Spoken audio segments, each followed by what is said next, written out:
Australia में vaccine के लिए काम करने वाली संस्था Australian technical advisory group on immunisation यानी कि ATAGI ने भारतीय रेबीज की वैक्सीन को लेकर एडवाइजरी जारी कर दी है, जिसमें कहा गया है कि भारत में नकली रेबीज वैक्सीन मिल रही है। और इसके अलावा ये एडवाइजरी खास तौर पर एक नए ब्रांड के तहत यानी कि अवायर ABHAYRAB अभ्यारे ब्रांड के लिए जारी की गई है। और इसके बाद से विवाद लगातार गहरा किया गया है।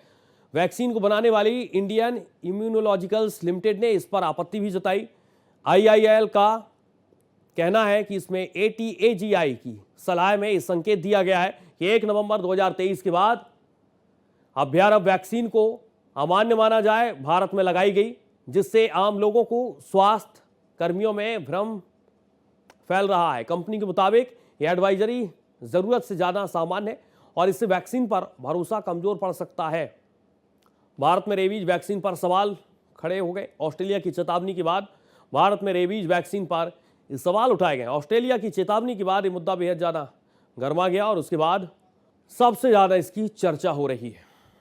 और सीधे हमारे साथ Krishna Mohan Sharma, editor national affairs, phone line पर जुड़ चुके हैं। कृष्ण मोहन जी, इस पूरे मामले को किस तरीके से देखा जाए? वैक्सीन को लेकर सवाल उठ रहे हैं। देखिए, जिस वैक्सीन को लेकर सवाल उठ रहा है वो भारत में काफी इस्तेमाल होता है और जो कंपनी बना रही है उसने भी इसका खंडन किया है, क्योंकि ऑस्ट्रेलिया ने एक एडवाइजरी जारी करके अपने लोगों को बताया कि ये दवाई नकली हो सकती है और जिन लोगों ने ये दवाई ली थी उन्हें फिर से रेबीज की वैक्सीन लेनी चाहिए।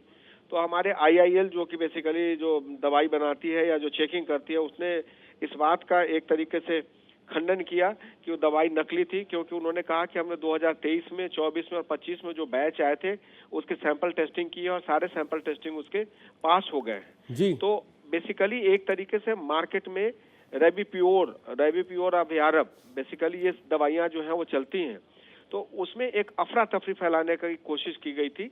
लेकिन इसको सरकार ने भी इसका खंडन किया है और उस कंपनी ने जो दवाई बनाती है उसने भी खंडन कर दिया है कि जो ये सुई दी जा रही थी वो नकली नहीं, असली है। इसलिए किसी को परेशान होने की जरूरत नहीं है और दोबारा कोई सुई लेने की जरूरत नहीं है। चलिए, फिलहाल बहुत शुक्रिया आपका तमाम जानकारी के लिए।